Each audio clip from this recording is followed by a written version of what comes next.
Imagine, if you will, Prime Minister Gladstone pauses in conversation with the Foreign Secretary in the lobby of the House of Commons, and he bows to a slender woman who is escorted by the Irish MP with whom she has written a best-selling political romance.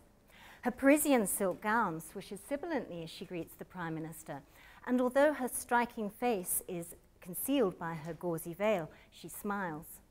The iconic statesman of his generation has just paid public homage to Rosa Praed, Australia's first internationally famous author.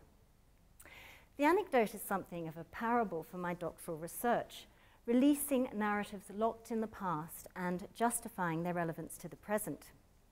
My literary research repositions Rosa Praed as an author of political romance, challenging notions that she wrote or churned out melodramatic and eccentric fiction. But why should you care that a 19th century Australian author remains a footnote in our literary history? Perhaps because the topics she writes about remain as relevant today as they did in the 1880s. Political betrayal, intrigue, backstabbing, the position of women in a chauvinistic parliamentary culture. Sounds familiar, doesn't it? And if you add to this sexual scandal, you have self-sabotaged political careers which recall the fall from grace of a certain South Australian premier. But there is more. The political romances collectively evoke the glittering world of viceregal Brisbane and Westminster and the links between them.